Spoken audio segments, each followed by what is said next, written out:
I know it's really glitchy, guys, because I'm on Wi-Fi. I'm not a big live streamer, as you guys probably already know. I don't even think my modem is in here. But if you can hear me, we're going to go with it. All right, so let's go ahead and get this thing started. Actually, let's give it a couple more minutes. I may be still early. Yeah, I'm about 3 minutes early. So let's do a little housekeeping. So first off, thank you guys for being here. Before we even get started, I'm going to take a couple of minutes to try to let people get here. It says glitching because the camera quality has to match the computer app quality. Okay. You know what? I may just come out. If it's glitching, somebody said it's not glitching. If it's glitching, then I may just start over. If you guys can hear me, I'm cool. Thank you guys for the condolences for everything personal. My time said about an hour early. No, 9 p.m. Eastern Standard Time. It's going on 9 p.m. Eastern Standard Time. Cool. Let's just rock with it. First things first, man. It's going to be, I'm already knowing. I can already see in the comments. There's about 3 groups of people in here. The first group are what I call the bloodthirsties. The bloodthirsties are people that don't like me, never liked me, been waiting on something, didn't even wait. Matter of fact, over these past 9 years, they even created a couple of things to try to get me caught up or try to have something against me. And now there's something semi-legitimate that has come out or come forward. So those people are here, and I want y'all to know, because I know, and I'm also not going to be speaking to them. Those people that hate me no matter what, hey man, you're entitled to whatever, but I'm not speaking to you. The second group of people, which is probably the minority of people, those people are those on the opposite extreme. Derrick can do no wrong. I don't care what Derrick is. Well, I won't say necessarily that's group number 2, but the Derrick can do no wrong is absolutely false. Okay, I deserve to be held accountable. If I did something wrong, I'm not above no law. I'm not above getting checked. That just is what it is. Make sure that for me or anybody else, you're not idolizing nobody. All right, if you separate the man from the actions or whatever the case, that's fine. But I would rather you just kind of decide after you hear me speak. Let's see here. The third group is who I'm going to be speaking to.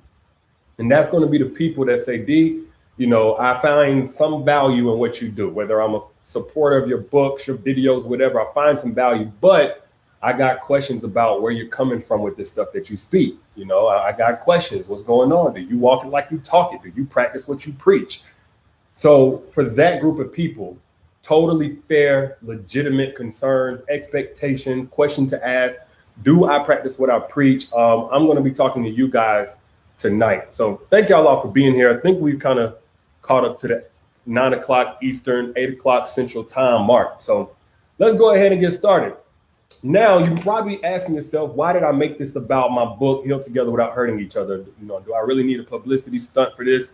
Do I need help selling this or anything like that? The answer is no. Of course, I want to get this into as many hands as possible, and I'll let you know why. But this book is a part of what I preach. Don't forget your crown, part of what I preach. The videos that I post, part of what I preach. In order for me to qualify, me letting you guys know whether or not I practice what I preach, I'm going to have to reference the books. And the most recent one is Heal Together Without Hurting Each Other. And especially what we're going to talk about tonight is directly related to why I wrote this, what I put in this. Okay. So it probably, for those that are just getting in, I see somebody says slow down mode. Is it glitching? Anyway, let's keep it going. So everything really started back, honestly, when I wrote this book, Don't Forget Your Crown, and what I wrote it about. Me and my wife, we got back together in 2016. Now, what throws some people off about that is that we were messing around, having sex before we got back together. We got back together, I think, in August of 2016. Later in 2016, August, September. We conceived the baby in January that was born in early October. You do the math if you want to, right? Now, I got roasted up and down, and guess what? I totally get why, because that's a shaky foundation. We had a baby. We wasn't even prepared to get in a relationship. Me knowing that this is a woman that I wanted, I went ahead and got down on one knee within a couple of months. It wasn't just because of the baby. I really was like, I've been unhappy doing my thing with these other chicks or whatever. I know this woman, her name is Danae, by the way, is the one that I want. Fast forward, Of course, that's a shaky foundation, trash foundation. Two people just riding high on love and emotion and then being new parents right in the very beginning of a new marriage.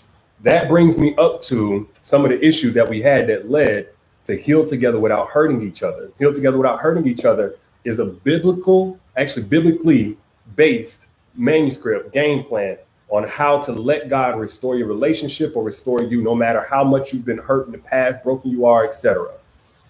Okay, so Heal Together Without Hurting Each Other talks about how to have your individual journey and how the journey is really not a journey, it's a fight. It talks about all these different things. Now, why did I even write this book? February 1st, this is something a lot of you did not know. February 1st, me and my wife separated. I'm talking official separation. Before that, we had like an unofficial separation. You know, I'm not at the house, she's not at the house, we're not talking, we not blah, blah, blah. February 1st is the official mutual. I said, look, I don't think this is going to work. Separation. We had some challenges before that. February 4th, I gave my life to Christ. I said, God, I can't handle this. I need you to come in and help me out. That was on February 4th, the exact same day. Danae, my wife, she packed up the kids and left the crib, went 1,500 miles away to her mom's crib. All right. Fast forward, because I'm trying to get to the point. I know what a lot of people really want to talk about, some of the stuff that has been swirling around or whatever, right?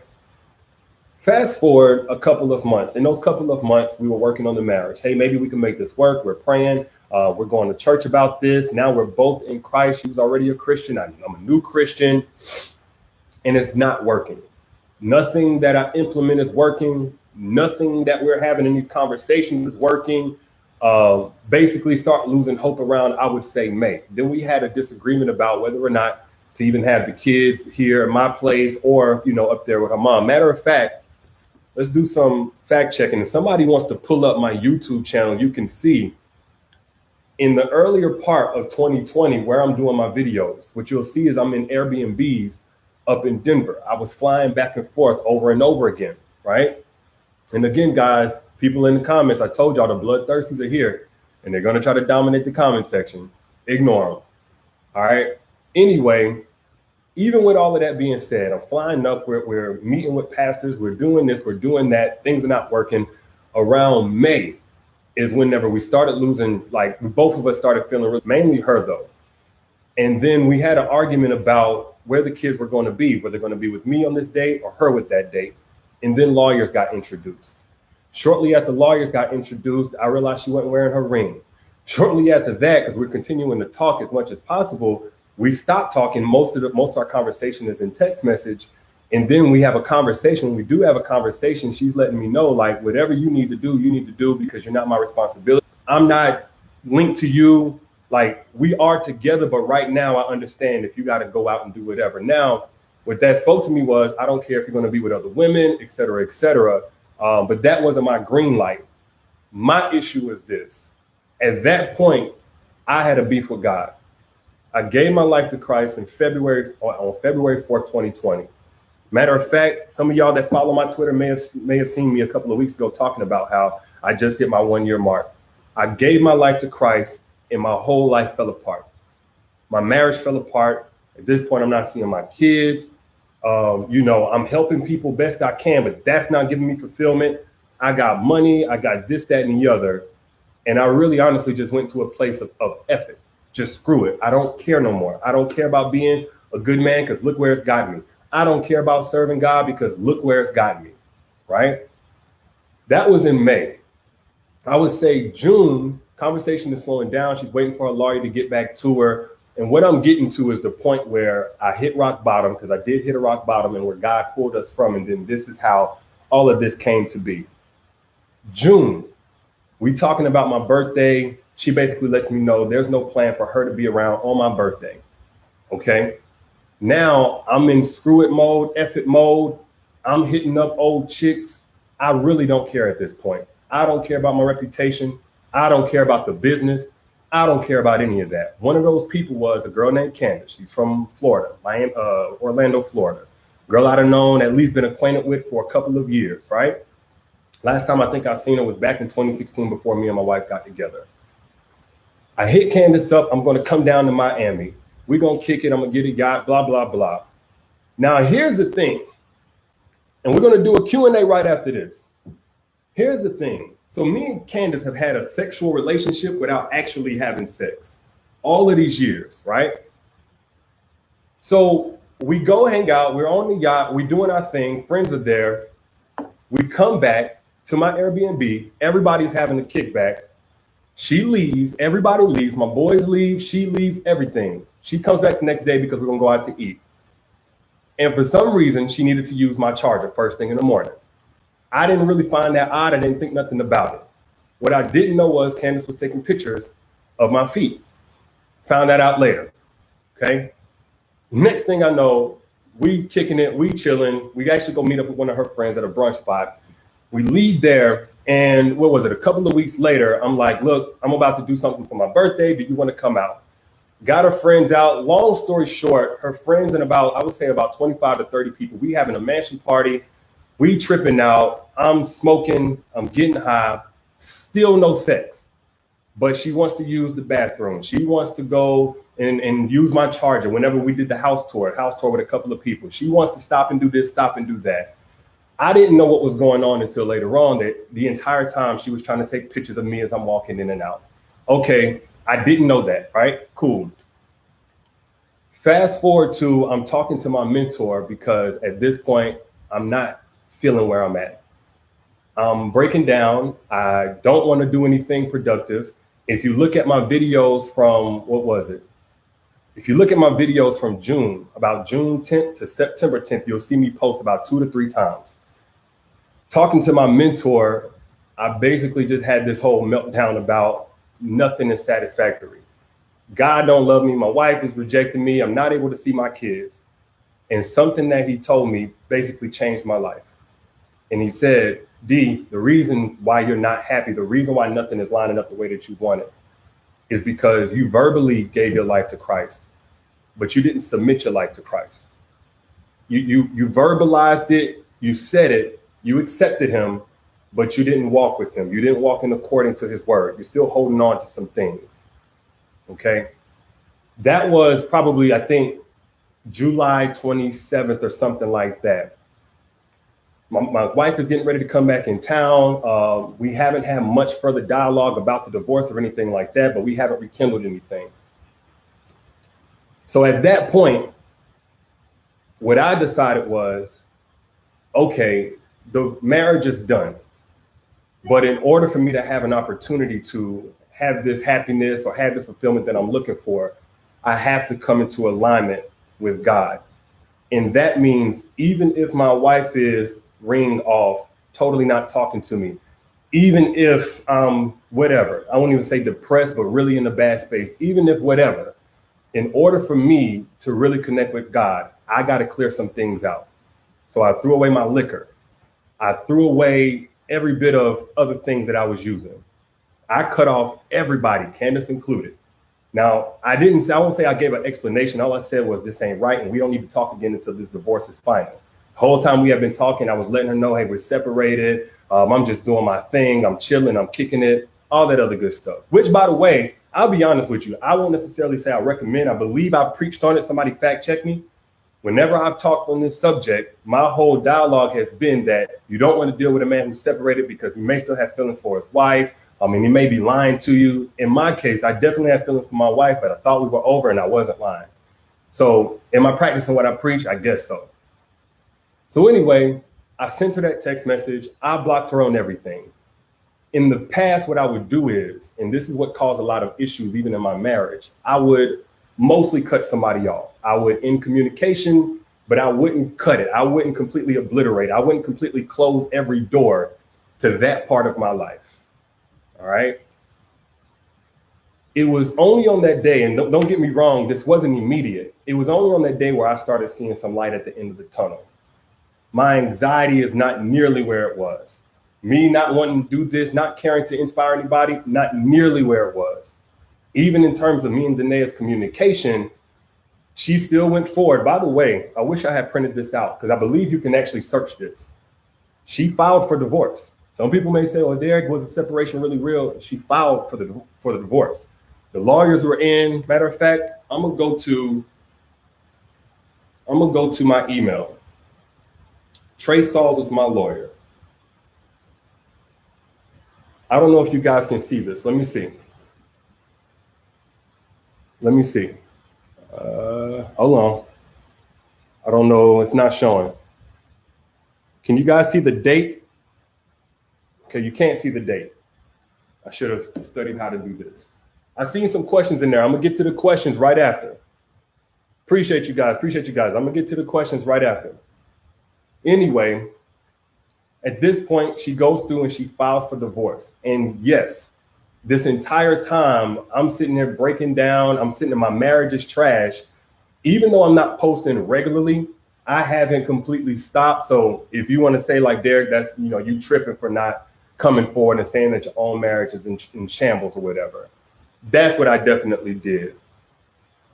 But she filed for divorce. I believe it was officially filed on the 28th of August.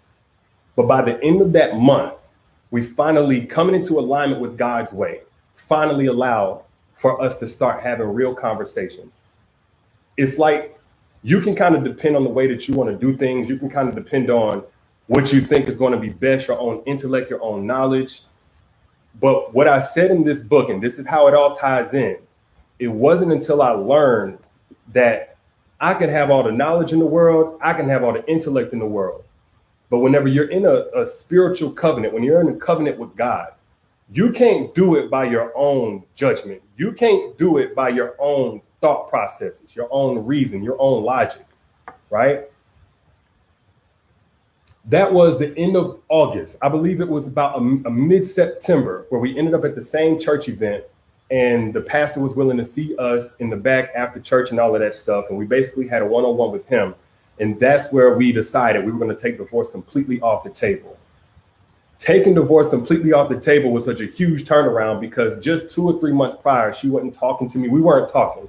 And I'll let her talk for herself if she's able to come down here in a little bit. She's putting the kids to bed. She's a strong woman of God. She has her own voice. But we weren't talking, weren't doing anything, right? And here we are taking divorce completely off the table and now talking about our future again. So in that time, with godly counsel and with putting everybody back where they're supposed to go, because both of us had let some outsiders in. Candace was only one of mine, but my wife did too, and I don't think it was other guys. I'm not trying to insinuate that. But outsiders were allowed in, something that I talked about in Don't Forget Your Crown that you're not supposed to do. I'm referencing this because this is what I preach. So wisdom is one of those things that you can either listen to it, heed it, or not. Either way, you're going to eat the fruit of it. That was in September. By the end of December, me and her, I'm talking about crushing the honeymoon stage. Crushing the honeymoon stage. Now, what had to happen in order for that to go down? Well, first off, there was a complete purge of everything that was not of God. There was a complete submission to God. Some of you may look at my YouTube videos. Anybody in the comment section, you may be able to peek that since August, I haven't cussed in any of my videos. I haven't said Team Jaxn was happening. Why is that? Because my platform is not my platform anymore. I completely have come into the submission of Christ. You may look on Twitter and see certain things that I've said, acknowledging Christ, acknowledging God. Now, these are just like small, I guess, evidences, but since August, the beginning of August, I would say, not only my marital life, not only my internal peace, but even the impact that I'm having on people, not just in dating and relationships, but now in marriage, completely skyrocketed. So that's only a piece of my testimony. That is according to what I preached in my books. That is according to what I preached in my videos. I am absolutely cool with being held accountable. I have no problem with that whatsoever. And I have no problem saying what I did was wrong. But let me be very clear. In dealing with that girl, while I was actually separated, a couple of weeks before the divorce was filed, it wasn't wrong necessarily according to my old logic. Why was it wrong? It was wrong because I was in a covenant with God, and I only was making a contingent based on my wife. I was only making a contingent based on what she said. Well, we're not dealing with each other. Well, she's not meeting my needs. And in that, I think anybody is kind of setting themselves up to fail. Even if the divorce goes through, I had to get to a place where no matter what, I'm honoring my commitment to God first, my wife second, the marriage second. And that's with the marriage completely gone, her all but guaranteeing that she was out the door. So that is the gist of it. Like I said, guys, if you look in the comments, you're going to see the bloodthirsties. They really don't care. But the whole Derrick got caught cheating in his wife's bed is BS. Complete BS. I'll own up to anything that I did, and I deserve to be held accountable for anything that I did. If I was living a double life, it was trying to encourage people when I was discouraged. It was trying to help people build healthy relationships when my relationship was dismantled, disheveled. I absolutely did that. So at some point, I guess we'll get a fix for that. But let's go ahead and go to the comments. Okay. Let's see. They're kind of moving fast. I don't know if you guys can even hear me. Let's see here. Somebody said, why did I ghost old girl? Good question. So I texted her, what we're doing ain't right. What we're doing ain't right. We don't need to talk again until this divorce is final, right? So for me, my own logic, I could definitely go about saying, hey, just so we're in the right path of things, just so your feelings aren't hurt, I want to let you down easy. I want to do this, that, and the other. But that's not biblical. That's not biblical. That's according to my own sense. That's according to my own logic. Now, if I had it my way, what I would do is instead of letting her down easy or not ghosting her or anything like that, I just wouldn't have texted her to begin with. I just wouldn't have reconnected to begin with. So I'm fine with being wrong for that. Let's see here. But I'm a big proponent of, especially since I came in full submission, that you cannot save everybody else's feelings, especially when it's at the cost of somebody who matters most. You can't go sparing everybody else's feelings. You can't go giving 2 weeks notices. I gave a message to basically say, and I didn't basically say it, to say, I'm not going to talk to you until this divorce is final. And I cut it right then. After that, I just have to accept what comes with it. Let's see here.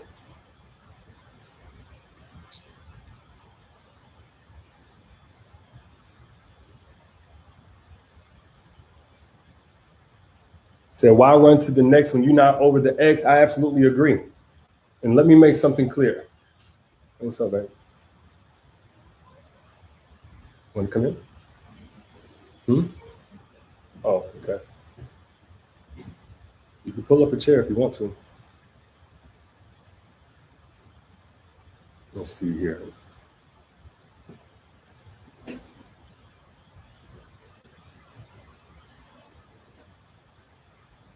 Somebody said, did I sleep with her? No, I did not sleep with her.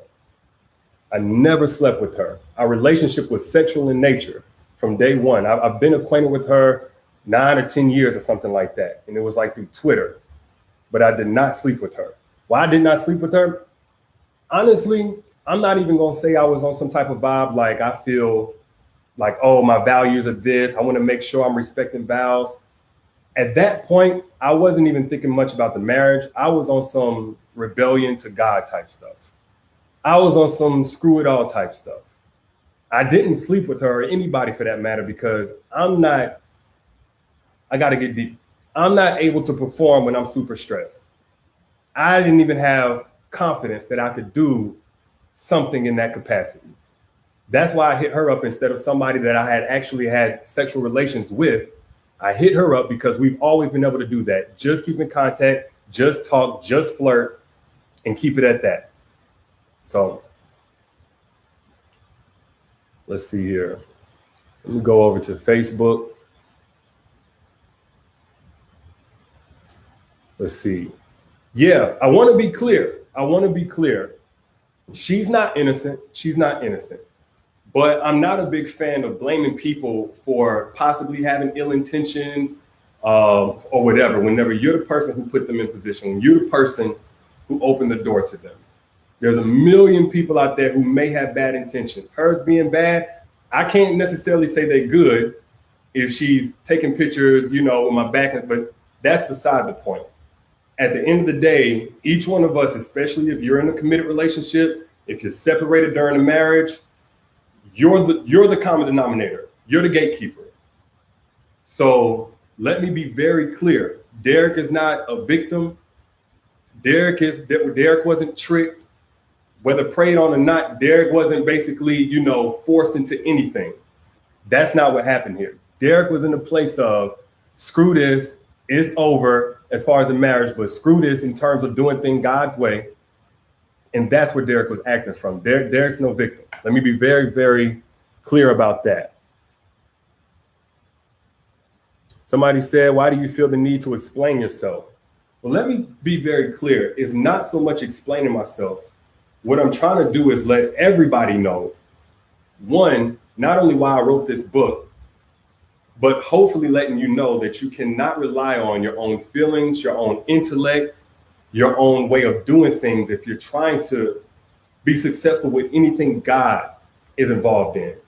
So a marital covenant, you can't go into a marital covenant, and this is my experience. This is my testimony. You can't go into a marital covenant thinking you're going to do it strictly off emotion, off your intellect. That's even if you're somebody that has all the intellect in the world. At some point, you're going to fall. It's faulty ground to stand on, thinking you can do this all by yourself. You definitely can't do it based on your heart.